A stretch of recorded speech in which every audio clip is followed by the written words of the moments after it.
Good evening and thank you for joining us. We are learning more tonight about the security breach near the Prime Minister's residence and the alleged suspect involved. A Manitoba man who is a member of the military is facing several weapons-related charges. He was arrested yesterday morning. Police say he managed to get less than 200 meters from the Prime Minister's front door. Abigail Bimman has our top story tonight. A new barrier at the gate of Rideau Hall the morning after this Dodge Ram rammed it open. Immediate measures have been put in place to increase security following yesterday's events. But the RCMP aren't saying much about those events or the motivation of the suspect, identified as 46-year-old Corey Hurren. Police did release more information on the 2-hour timeline, alleging Hurren drove into the gate at 6:29 a.m., left the truck here, and hid near the bushes all the way over here. An officer spoke to him by the greenhouse at 6:45, but it took 8 minutes before he responded and another hour and a half before he was arrested. He had several weapons. Hurren now faces 22 charges, most relating to weapons, with 1 count of uttering threats. Grew that business to something incredible. Certainly his clients throughout Manitoba that know him and he sells his products to. This is not the kind of guy that shows up in Ottawa with a gun. Bill Gade runs the local radio station in Swan River. He launched this GoFundMe page to raise money for the Hurren family. He says the tight-knit community has been hit hard by the news, with many different opinions on what happened and a lot of shock. Hurren is a Canadian Ranger. He built a meat company, which in a May Facebook post he says COVID-19 forced him to put on hold. The manager of the Swan Valley Co-op said Hurren also worked there for 11 years until he quit in 2019, and they'll cooperate with any authorities in an investigation. That's not Corey. That's not the way he's ever acted. He's always done good for the community.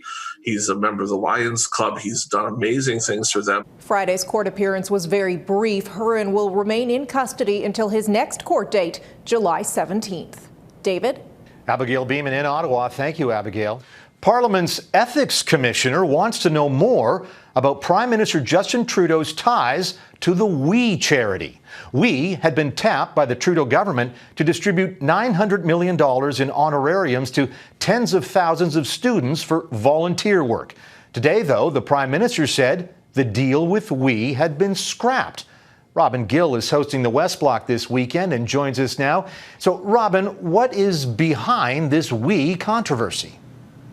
David, from the beginning, the Prime Minister insisted that this wasn't a conflict of interest giving We this contract, even though his wife is an ambassador to the organization. Sophie Gregoire Trudeau is often front and center at We events. Here she is in London just in March before she tested positive for COVID-19. The charity, founded by Canadian brothers Mark and Craig Kielburger, was supposed to manage the federal government's $900 million program to pay students and new graduates who volunteer this summer. Each volunteer could get up to $5,000 for schooling costs if they work the maximum 500 hours. In a statement, all Youth Minister Bardish Chugger would say is that it was a mutually agreed upon decision. But the Prime Minister says it was the charity that decided to back out. Obviously, we're going to continue to work to ensure that young people have opportunities to serve right across the country. This is something that will change a bit with WE's decision, which we support. We will continue to work very hard, and we need to reflect carefully on what exactly went wrong and how we can make sure that we're doing a better job of supporting young people in the coming months and years. From the outset, the Prime Minister said the public service made the decision to give We the contract. Now that very same public service will have to run the program. The opposition parties have demanded to know how much the charity stood to gain from administering the program. NDP leader Jagmeet Singh tweeted, "This doesn't clear up why and how the decision was made in the first place. The Prime Minister still needs to answer for this scandal." The opposition parties are not letting up. The Conservatives have even gone as far to the Auditor General to launch an investigation. As for We, the charity organization, it'll now have to pay back the federal government all the money it's been given so far, David. Robin Gill in Vancouver tonight. Thank you very much, Robin.